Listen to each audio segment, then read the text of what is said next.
sounds to me like you're just making an end run. That was the hurtful words that I received on one of the last days of my first job. My name is Nate Carter, and in today's Cornerstone Connection, we explore the ways that we're supposed to respond to our accusers, and Jesus gives us the prime example. It was, as I said, one of the last few days of my first job. I had already announced my resignation, and I had one final meeting with the elders of the church there to try to, in my mind, get things organized so that they could continue ministry after I had left. And I had some tough critics in there, which was a huge part of the reason that I was leaving. And they were just falsely accusing me. They were accusing me of wanting to make an end run and to kind of slip some things through before I left my position, and then I wouldn't have to deal with the consequences.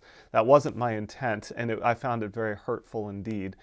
Jesus had a similar kind of situation as he was being basically kind of like an inquisition by the Pharisees and the Sadducees.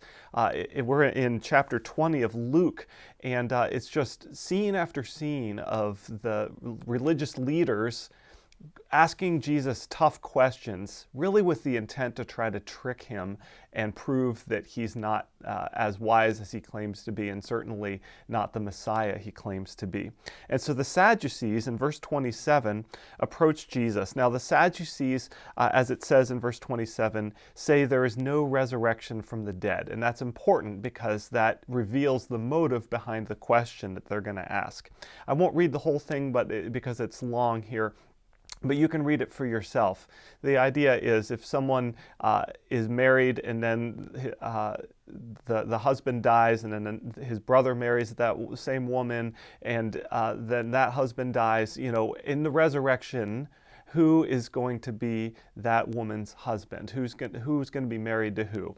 And so they're asking in the resurrection, which they already don't believe in. So they're trying to trick Jesus into saying, see, we proved it. There's no resurrection from the dead because one woman can't be married to 6 different men. Jesus, however, replies with patience and grace. Jesus replies in verse 34, marriage is for people here on earth. But in the age to come, those worthy of being raised from the dead will neither marry nor be given in marriage, and they will never die again. In this respect, they will be like angels. They are children of God and children of the resurrection. So Jesus calmly answers their question. He knows that they don't really care about the answer. They're just trying to trick him. But yet he very kindly, very graciously answers the question anyway.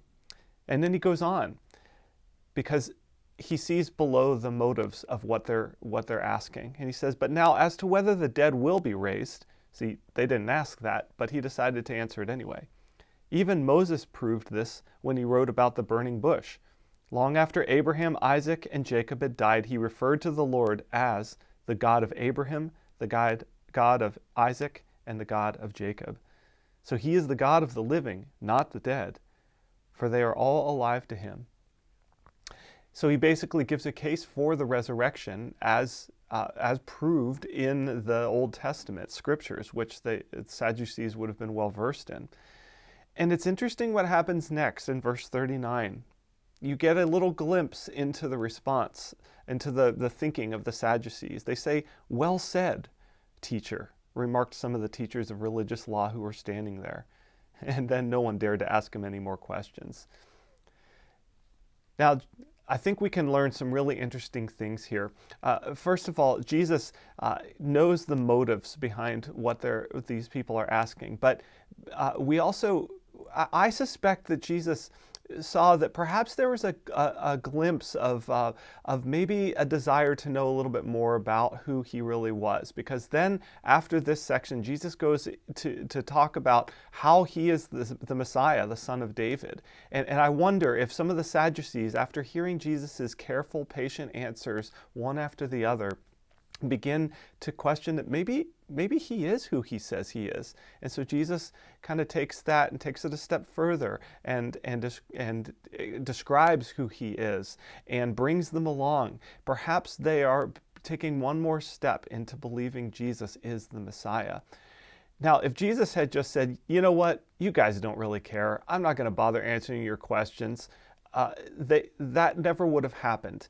And the lesson for me in this is that when we have those tough critic kinds of questions, when we have someone who, even for the wrong motives, is pursuing us, perhaps asking us about our faith, perhaps trying to poke holes in our character or our motives, that we, like Jesus, should respond with grace. We should respond with love. Because first of all, that's what Jesus did. That's the model that he set. But second of all, we never know what foothold we're going to gain in that person's life that maybe slowly brings them one step closer to knowing the Lord. And that is an opportunity that's worth everything.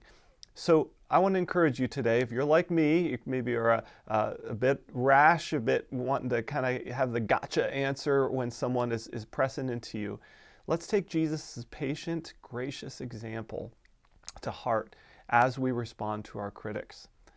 I don't know how, but back in those early days, I was about 25 years old, 26, God gave me the grace to be able to respond carefully to the elder that was questioning me unfairly.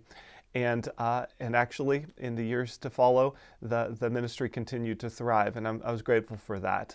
That some of the things that I had hoped to set up had indeed been able to come through, and perhaps that was because I, in my somehow youthful access to a little bit of wisdom, was able to show this group of people that this is perhaps the way forward with this church, and the rest is history. May that be the same of you and me going forward, that we respond to our critics with grace so that we can see the gospel fulfilled and people come closer to Christ. Have a great rest of your day. We'll see you next time on the Cornerstone Connection.